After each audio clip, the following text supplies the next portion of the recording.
Hello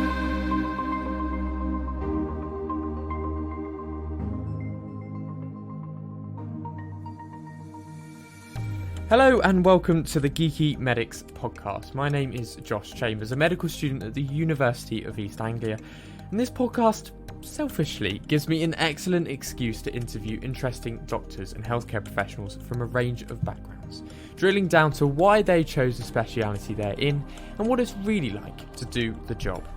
We have lots of really interesting guests lined up for the next couple of months, so don't forget to click subscribe so you don't miss any of it. This week, however, we're discussing ourselves, Geeky Medics, with the founder and producer of this podcast, Dr. Lewis Potter. I hope you enjoy it.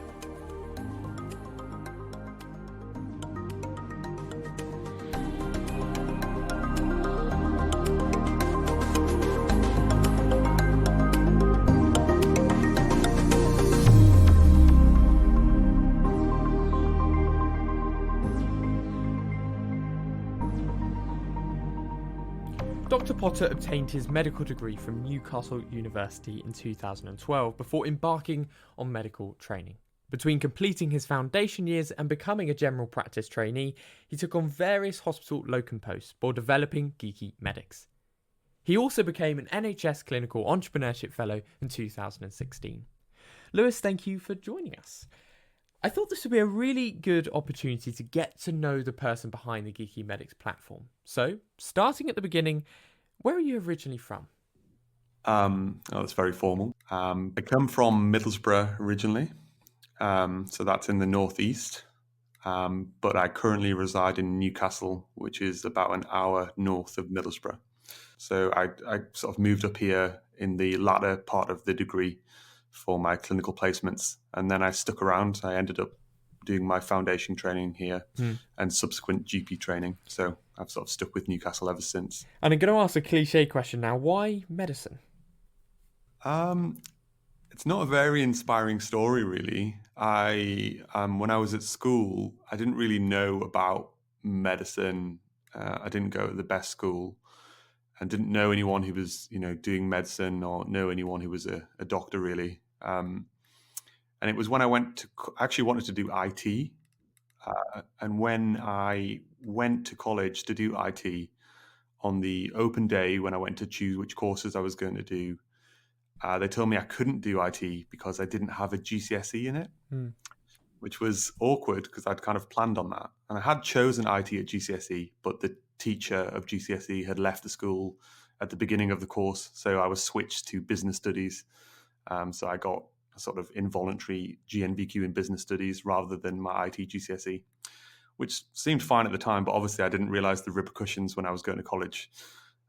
So at that point, I wasn't sure what I wanted to do. And the college tutor said, "What else are you interested in?" And I said, "Well, I quite like science." And they said, "Well, would you want to do some kind of research, lab-based role?" And I said that didn't appeal to me. And then they suggested medicine, which I thought meant being a pharmacist at the time, which shows my naivety. And I said I didn't really fancy pharmacy. And they said, "No, that's been a doctor." And I was like, "Oh, yeah, that sounds pretty cool, actually." So I said, "Oh, what courses would I need to do to be able to apply to medicine?" And they said, chemistry, statistics, biology. And I sort of went with it there. So it was a bit of a fluke, really, that I sort of went for medicine in the first place. So yeah, it's not very inspiring, but it's true. So you get through medical school and hopefully now know the difference between a doctor and a pharmacist. Did you enjoy it? Yeah, I mean, once I started medicine, I did enjoy it and I was really interested by it. I did find it quite challenging, I think, in the first year, because really up until that point, I'd learned to pass exams by looking at old mark schemes and sort of preparing in that way. And I suddenly realized that wasn't going to work anymore. I sort of remember the moment where I realized there was no mark schemes that I could look at for the past 7 years. Yeah. So it was I had to sort of change how I studied, but it was a bit of a rocky start for the first few months. But then after that, I sort of got the hang of it and started to enjoy the course. And yeah, I found it really interesting. I remember being really, really nervous about approaching OSCEs in the first year because I, in my previous experience of a practical examination, which was the driving test, I'd failed several times. I won't say how many times. Um, so I was wondering whether I would be, a similar kind of person under an OSCE situation. Thankfully, I wasn't. Yeah. Well, actually, that leads me on to a question that I know many people want me to ask you, and I definitely should ask you, and that is, how good are you at OSCEs? Terrible. No, I think I was very average, to be honest. Um, Definitely not terrible, but definitely not amazing. But they were a point of stress for me, definitely. And yeah, I think, I was very aware of the problem at the time that there wasn't that much online Hmm. from an OSCE point of view to look at. That's really where it was really it was a big problem for me, essentially. Everything that was online was you had to pay for. Yeah. And I did pay for some of it, and it wasn't very good. So that was the sort of, I guess, the start of me wondering whether there would be some other way to create a resource. But really, in those first few years, I didn't know enough, and I certainly didn't have the confidence to create anything at that point. Yeah, so you sort of describe how, I suppose, right back from A level, you enjoyed IT, and you went to medical school, and you found this gap in the market, I suppose, in terms of stuff that people might need for OSCE practice. Was there a light bulb moment for Geeky Medics? Was there a point where you just thought, actually, this is something I could do? So it was when I was a fourth year medical student, when I started Geeky Medics, and really I'd had this persistent issue whenever I was preparing for exams that, when I was looking online, there was very little available. And I'd paid for some of the sort of stuff that was behind a paywall, and the videos that they'd produced were really poor quality. There was a camera up in the corner of the room, and there was an examiner and a patient in the other corner of the room with no lighting, with very poor audio, and it was really difficult to learn anything from the video, really. So I thought, if they're charging for this, and these are the apparent sort of leaders in the field, I'm sure that we could probably create something that's, similar at the very worst, and maybe a bit better. And I had a background in video editing and video production from school. I'd done lots of odd random things, helped out with like a Sweeney Todd production with my GCSE drama. Yeah, yeah. And then I'd done a few sort of videos with friends where we were just acting silly, essentially. And so I was quite into video and video production. Yeah. So I was comfortable that I could do that part of it okay. And obviously I'd had a bit of OSCE practice at that point, and I knew what we needed to do to pass our exams in Newcastle. So I figured that if I could sort of meld those together and put that on a website, that might be quite useful. So you developed something that would be useful for students at the Newcastle University, but how does this go to something that I'm using at the University of East Anglia for my OSCE practice? Yeah, so essentially the chronology of it was I was really interested in creating websites generally, sort of outside of the OSCE situation, and I'd created a few blogs and things. This was before a lot of Twitter and all of this kind of stuff.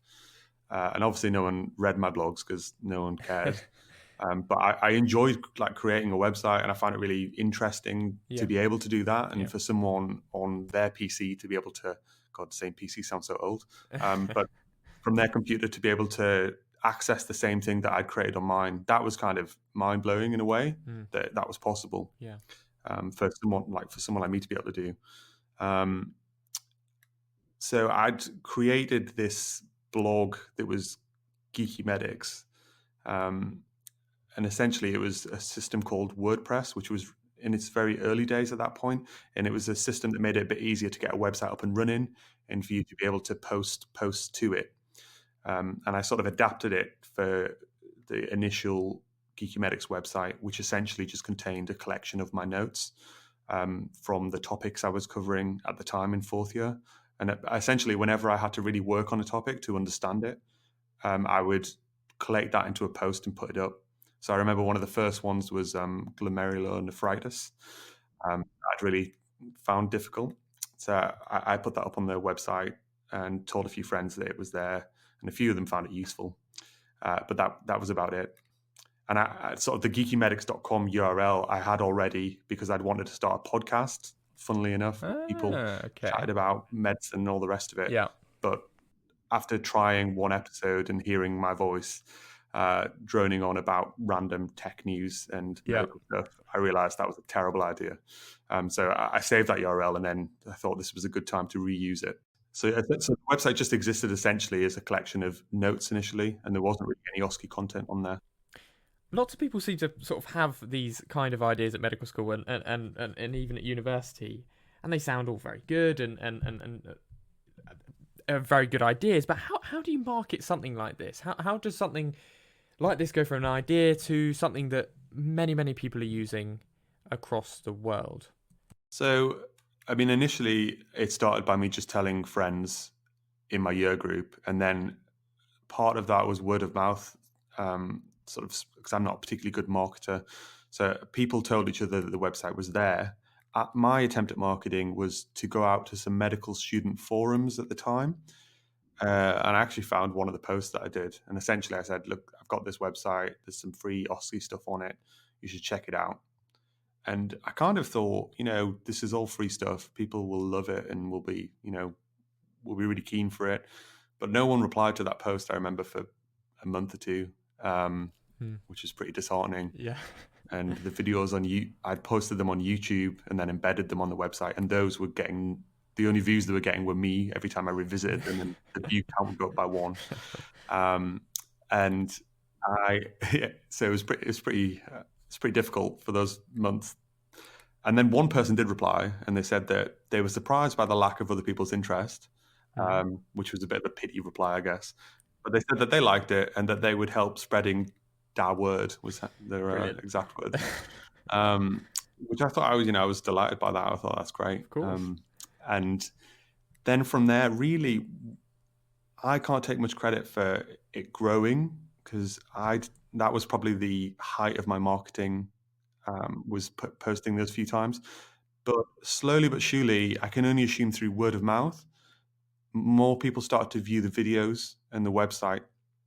And then that started to, our sort of visibility on things like Google search and on YouTube started to increase. So if someone was to type in, cardiovascular examination on YouTube, we would rank fairly highly. So that would, that allowed us essentially to get more exposure to people searching for those things. And I think part of the reason we rose fairly early was because there was very little there.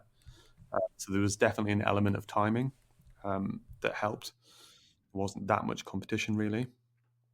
And then really it started to snowball probably after about a year. The growth started to pick up, and definitely by 2 years, we had sort of a significant audience. And we were growing about 100 to 200% a year from there on out. And we now see around sort of 2 million views a month from a global audience. A significant proportion of that is the UK, but certainly Australia, Saudi Arabia, India, lots of different places use it, which I always find kind of mind-blowing, to be honest. Still feels very surreal. But other people do use the content, which is great. We should probably remind people at this point that you're not full-time Geeky Medics. You are a GP trainee as well. How do you balance the two? It's very challenging, I would say. So I'm currently part-time, which means that I do 60% of full-time. So that essentially means that I currently work Monday, Tuesday, and Wednesday as a GP trainee in pediatrics. And then I also do 60% of the on-call rota. So as an example, this week, I've done Monday and Tuesday, 9 till 5. And then I'm nights, Friday, Saturday, Sunday, 13-hour night shifts this weekend. And then in between that, I work on Geeky Medics. So it can be really challenging to balance the needs of GP training, making sure I stay on top of my portfolio and, reflections and all of that stuff that you hope will stop when medical school's over, and it doesn't. Yeah. So keeping on top of all of that and also keeping Geeky Medics moving forward is a constant active plate spinning, I would describe it. But I've got lots of people now who have, contributed and who are helping out with various aspects of the business. And without them, it certainly wouldn't be where it is today. And I have them to thank for that. You mentioned there about doing things you perhaps don't really want to do, but you did at medical school as well, such as reflective practice and portfolios. For you, what is interesting about being a doctor over, your time at medical school? Well, I guess you're getting paid to do it rather than paying to do it. Yeah, well, that does help. helps. Yeah. And I mean, getting to practice and make your own decisions, even if they're small decisions, and particularly, as a GP trainee, you get to sometimes maybe come up with solutions that aren't in a guideline, but are more appropriate for that particular patient. I find that sort of stuff really nice, and it's things that you probably don't get to do as a student as much. Yeah. You still get the patient contact as you do as a student and all the rest of it. But I think getting to make choices and getting to sort of work on, even if it's a tough job, with a team of other people who are enduring it with you, can really, build good bonds between you. And, you can have a lot of fun while you're working. So I don't want to be down on being a doctor. I really like being a doctor. And that's why I'm, trying to do both at the same time, rather than one rather than the other. Yeah. Because I love both things, and I think if I was full-time doctor and no Geeky Medics, that wouldn't be right for me, and vice versa. So I think having the mix, even if it is challenging, it keeps my week incredibly varied, and it means that when I come to work, I'm excited for work, I'm motivated, and then when I get my Geeky Medics days, there's a huge pile of things to do, but I'm motivated to sort of get through them. It just keeps me on my toes, essentially. No chance to get bored. No, and I think lots of junior doctors would probably agree with you. A different question. Where's next for Geeky Medics? So there's several things that we have planned probably over the next year. So the main things are expanding the content that we have on geekymedics.com itself. And not only, OSCE content, but expanding into other areas and having a more comprehensive collection of things around, things like neurosurgery, for instance. We've built out a section on that. We've been doing some new anatomy articles that cover topics in a way that hopefully is more approachable, even for some of the tougher anatomy topics. So I think content expansion, certainly. New videos. So I've currently got 14 videos in editing at the moment. So we've been filming lots. So those will be coming soon, which is exciting. Yeah. And then our quiz platform, which is the geekyquiz.com. That's something we've been working on over the last few years. And that is growing. And the amount of questions on the platform is growing.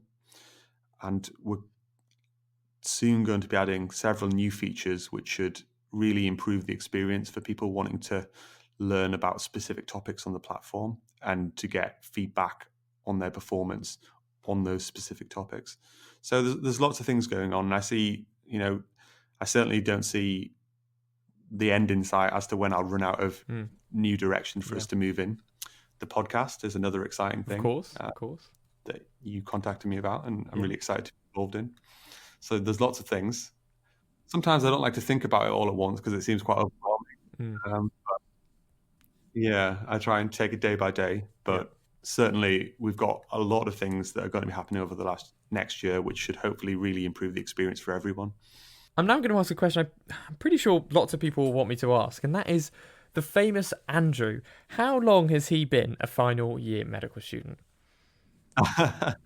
So there's lots of running jokes on YouTube about how is he still a final year student. I can confirm that he did pass finals with flying colours. And he worked as a doctor for many years in the UK, probably worked about 5 years in the UK as a doctor, and then has moved to the USA and is training in emergency medicine. Oh, cool. And he's almost completed his training in emergency medicine in the USA. Yeah. So he's done lots. So he isn't a final year medical student as much as we like to tease people in the comments. And he's doing great. And he flew over to film new videos, so he'll be in the new videos. So very dedicated to Geeky Medics as well. Absolutely, yeah. 2 full days of shooting. I have a final question to ask you, if that's okay, Lewis. And well, I'm going to describe a situation in the library. It's a silent study area. I accidentally don't plug in my headphones, and comes blaring out is the Geeky Medics theme tune. I have to ask, who made that? How did that theme tune come about? I'm sorry about that. It was my the pixel art and the sort of video game style music. They're all my fault. So I do apologize. You are completely to blame for all of this. The artwork was essentially, I wanted imagery to use on the website, but at the time everything was copyrighted, or I couldn't afford the licenses to use stuff. And I'm not particularly good at art, but I was doing pixel art, as it's called, as a sort of hobby at the time. And I thought I could actually maybe create some, organs, a brain, a uterus, etc., and maybe use those as sort of stand-in. Yeah. And then, if things went well and people actually used the website, I would obviously get something much more professional looking. Of course. But sort of by accident, that became the brand. Yeah. And now you can't change it. Now I can't change it. Yeah. So kind of stuck with it. The theme tune has gone. Okay. So I didn't know this. Even some of the new ones currently on there, it's gone. So it's a much quicker, shorter one. Controversial, I know, but yeah, very. I felt that it is quite jarring to hear at times, and I had a few people contact me saying that much. Not that many people emailing me asking me to keep it, and no one seems to have moaned too much that it's gone. So I take that as a sort of a cue that maybe it's time to move on from those tunes. Yeah. I know I said previously that was my last question, but I have one actually final question. This is my last one. I wondered if you had any tips for people starting out projects at university, starting out small projects that they want to grow slowly and want to become something more, sort of like Geeky Medics have. Have you got any tips for them, for these people starting off? I mean, I've learned lots of things through my many failures and few successes over the last 8.5 years of Geeky Medics. But I've got a few things that I would say apply to most people who are thinking about starting a project. I think the first thing is when you're in the ideation stage of starting something, you need to identify problems that maybe you come across in your everyday life or that other people around you are sort of encountering. And, having an awareness of these little problems and irritations when they happen is really important, because often that's where there is an opportunity to create a solution. So having an awareness of, why can't I do this way? This seems silly. Why isn't there something, an easy way of doing this? So the example for me was I wanted OSCE videos that were useful for learning, and I couldn't find any that were sort of meeting my needs. So my solution was maybe we could create some. And then once you've identified a problem and thought about a solution, you also need to have a quick think about whether other people have that problem. If it's a super, super specific problem that only you have, that's not going to be much good, because you're just going to create a product that only you'll use. So it's worth asking other people what they think. And I think once you have a problem and you've identified, you've thought you might have the sort of beginnings of a solution and other people seem to agree, I think that's a really good sort of starting point for building a project. And then the other tip that I would say is to focus on a niche. I think that's really important. I think trying to build something that works for everyone is really hard, if not impossible to begin with. And I think if you try that, you end up with the lowest common denominator of a product that really is very average for everyone and not particularly amazing for anyone. But if you find a little niche or community that you know well and you know what needs they have, you can really create something, even if it's really small, that really targets and addresses their needs over and above everyone else. And what that means is for that small audience, you can create something that is, in their eyes, amazing. And, it might only be applicable to them, but that's probably one of the few places where you can have a competitive advantage over big companies in a space, because they're trying to grow and trying to be relevant to lots of people. And as a result of that, they don't care about individual needs of small groups of people. So as a result, they can't create something that's as good as you can for that particular niche. So I think, focusing on a niche is a really, really useful sort of hack to creating a small product that people might really love. And that's where you can win your first fans, your first customers, and you can think about growing from there. So for me, my niche was Newcastle medical students in fourth year. That's sort of where I targeted, and then everything grew from that.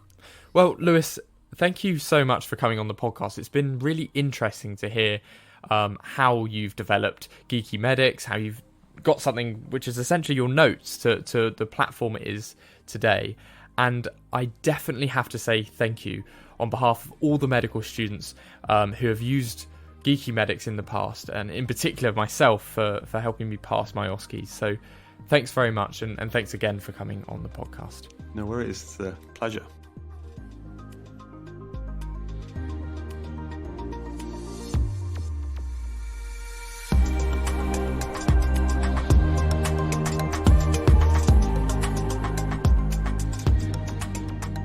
Thank you again for listening. If you enjoyed the podcast and want to hear more from us, please consider subscribing through your podcast provider.